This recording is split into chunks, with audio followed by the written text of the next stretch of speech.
Welcome back to the 5-Minute Youth Ministry Coach. We are here to equip you to lead with wisdom and confidence as a small group leader and as a youth leader.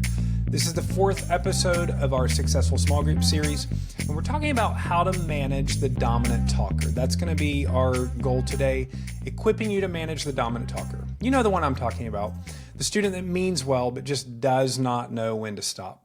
Today we'll look at how to lead them with grace and keep your group balanced so that you don't just have one or two voices that are sucking all of the air out of the room and controlling every situation. So 3 strategies today for managing the dominant talker.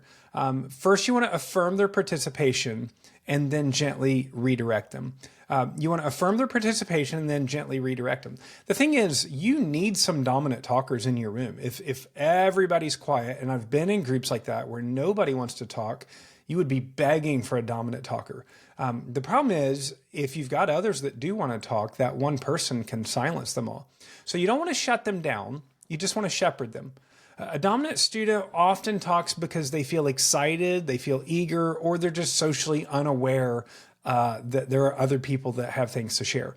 So you can try something like, hey, I love how engaged you are. I'm going to see now what a few other people think about this. Then we'll come back to you. So something like this where you honor their engagement, honors them, but also you're trying to keep them from dominating in the process. So affirm their participation and then gently redirect. Next, you want to set group norms early in the group or early in the semester if you can. So a well-led group has clear expectations from the very beginning. So at the start of the semester, or if you're midway through the semester, you might even start the beginning of each small group saying something like, hey, we want to hear from everybody tonight, or we at least want everybody to have an opportunity to share if they want to. So let's try to share the space a little more evenly. And you may even say something like, if I ever call on somebody or if I redirect, it's just to make sure that we all have a voice. And when you set these expectations at the beginning, it doesn't feel so much like you're policing in the middle. These norms set you up for future redirections, and they make it feel like a normal part of the process because you've already said our goal is for everybody to have an opportunity to share if they want to. So you're going to set those norms early, and then you want to use structure to equalize the voices in there. And it's never going to be where every student in your group shares the exact same amount. Some weeks, some are going to share a lot. Some weeks, others aren't. But you don't want the group to just have the character of 1 or 2 students. And sometimes it's not a people problem. Sometimes it's a structure problem. The wilder your group, or the more dominant the talker in your group, the more you're going to need to structure your small group. Structure creates space for others to share, and it reduces your need to police all night long. So use structured responses like this. So let's all go around and each answer this question. Or, if you've had a couple people share and they share a lot, you say, okay, next question, we want to hear from somebody who hasn't shared yet. Or you might do something like this.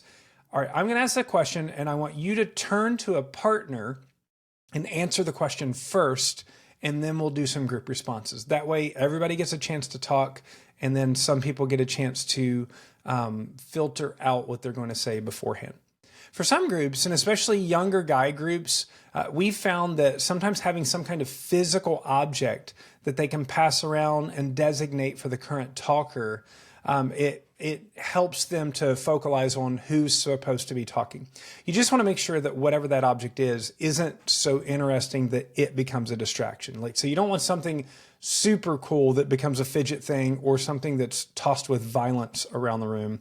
So I don't, a boring ball, or, a paper wad, or, a fake microphone. I don't know. You'll figure it out. Some things will work for some groups. Some things won't work for it. Sometimes I'll make the dominant talker the question leader for the night. They get to hold the question sheet, they get to answer the questions, but they must give other people a chance to answer. And I found that sometimes when I do that, it really locks them in. They are excellent at leading, even younger kids, and it allows me to be a participant in the group and kind of shepherd from a questioning standpoint like that, instead of me always being the one giving the question. So if you got a dominant talker, give them a role in the group, and sometimes that will channel their energy. And then after group time, sometimes you need to personally follow up. And so it might be like, hey, I love how much you shared. I'm sorry if it felt like I certainly wasn't trying to pick on you. I just want to make sure that other people have a chance to find their voice, because you've done a great job of learning your voice. And so you want to affirm that you see this value in them, and that you're wanting other people to grow in the same area that they've grown in. And most students will appreciate the clarity that they get through the feedback. So remember, you don't need or want to silence strong voices. You just want to steward the space well.